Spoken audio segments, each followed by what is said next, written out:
Boxing update mga tol, Carlames Martin number 3 na sa WBO laban kay Naoya Inoue. Tinalo na ni Inoue ang number 2 na si TJ Doheny at isunod na si Sam Goodman. Matapos kay Sam Goodman, may posibilidad ba na isunod ni Inoue si Carlames Martin? Number 4 naman si Dennis at number 5 si Jandrel Casimero.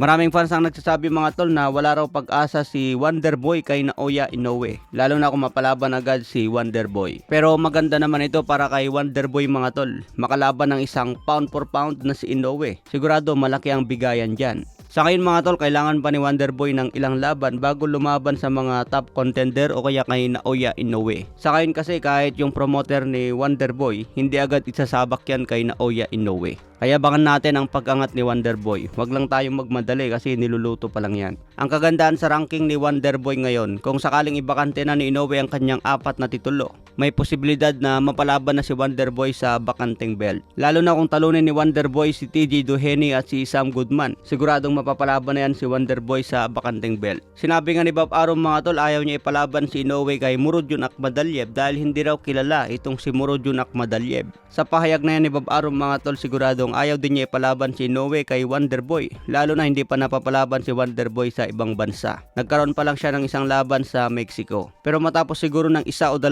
taon na magpakilala si Wonderboy sa ibang bansa, pwede na itong palagan. Pero yung 2 taon matagal na yan na pag-stay ni Inoue sa Super Bantamweight Division. Kaya tingin ko aakyat na yan si Inoue sa featherweight. Kaya kailangan ni Wonderboy ngayon sunod-sunod ang panalo para ma-secure ang titulo. Sa ibang banda naman, Cuadro Alas Casimero laban na po ngayong October 13. Sinabi ni Casimero ina-knockout niya si Saul Sanchez, magpapakita raw ng impresibong panalo. Ganyan din ang sinabi ni Casimero sa mga nakaraang laban niya, pupulbusin daw niya sa early round. Pero ang nangyari mga tol, natapos sa isang tabla. Kaya sana ngayon mapatunayan na ni Casimero na kayang pulbusin at i-knockout itong si Saul Sanchez. Pero mukhang mapalaban ng gusto si Jandrel Casimero dito kay Saul Sanchez. Kasi nagganda rin ng todo si Saul Sanchez. Ayaw din matalo kay Jandrel Casimero. Kaya bakan po natin yan ngayong October. Sa ibang banda naman, Canelo Alvarez, gusto daw niya yung trinatrash talk siya. Katulad sa ginagawa ngayon ni Edgar Berlanga, sinabing pagretiruin si Canelo. Kaya mas lalong nagiinit si Canelo Alvarez. Gusto daw niya tapusin sa knockout si Edgar Berlanga. Kaya bakan po natin ngayong September 14.